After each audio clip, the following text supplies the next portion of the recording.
રાજકોટ શહેર અને જિલ્લા શૈક્ષણિક સંઘ સંકલન સમિતિ દ્વારા આજે સૌરાષ્ટ્ર હાઈસ્કૂલ ખાતે સંગઠન પર્વ 2026નું ભવ્ય આયોજન કરવામાં આવ્યું છે। આ બેઠકમાં શિક્ષણ જગતના અગ્રણીઓ અને હોદ્દેદારો ઉપસ્થિત રહી વિદ્યાર્થીઓ તથા શાળાઓના હિતમાં 12 મહત્વના મુદ્દાઓ પર ગહન ચર્ચા કરશે, જેમાં વર્ગદીઠ વિદ્યાર્થી સંખ્યા 45 કરવા, ખાલી જગ્યાઓ પર ત્વરિત ભરતી, નિભાવ ગ્રાન્ટમાં વધારો અને એફઆરસી નિયમોની સમીક્ષા જેવા મુદ્દાઓ મુખ્ય રહેશે। આ ઉપરાંત શિક્ષકોની પરસ્પર બદલી, ધોરણ 10ના નાપાસ વિદ્યાર્થીઓને પુનઃપ્રવેશ અને વંચિત વિદ્યાર્થીઓને શિષ્યવૃત્તિ અપાવવા અંગે રજૂઆતો થશે। કાર્યક્રમમાં રાજ્ય અને જિલ્લાના શિક્ષણ બોર્ડના સભ્યો તેમજ વિવિધ સંઘોના અગ્રણીઓ મોટી સંખ્યામાં ઉપસ્થિત રહેશે।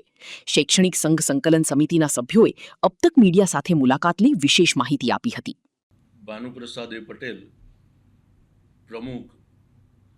ગુજરાત રાજ્ય શૈક્ષણિક સંઘ સંકલન સમિતિ।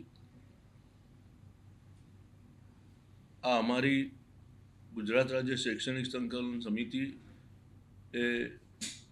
સંચાલક મંડળ, આચાર્ય સંવર્ગ, માધ્યમિક શિક્ષકો, ઉત્તર માધ્યમિક શિક્ષકો અને વહીવટી કર્મચારીઓનું એક પાંચેય સંવર્ગનું એક યુનિયન છે। આ સંગઠનને સશક્ત બનાવવા અને વિદ્યાર્થીઓ અને શાળાઓના ગામડાની આર્થિક રીતે બાળકો જે છે એ બાળકોને ભણાવતી જે અમારી ગ્રાન્ટેડ શાળાઓ છે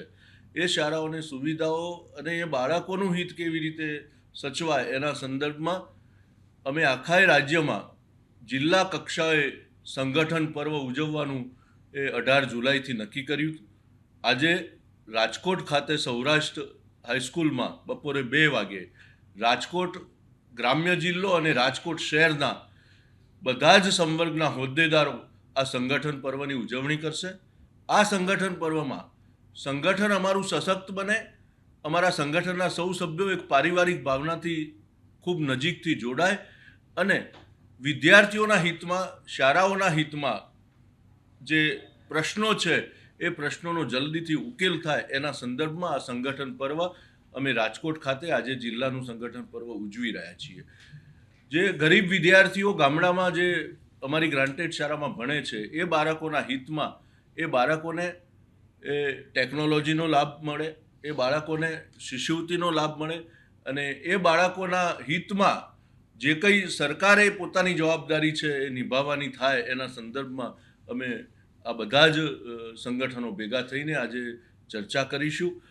સંગઠનના બધા જ સંવર્ગના અલગ અલગ પ્રકારના પ્રશ્નો છે એ પ્રશ્નોની પણ આજે ચર્ચા થશે અને આગામી આયોજન રૂપે આ સંગઠન પર્વ જ્યારે જિલ્લામાં યોજાય છે ત્યારે હવે પછી એના નીચે તાલુકામાં પણ સંગઠન પર્વ યોજાશે અને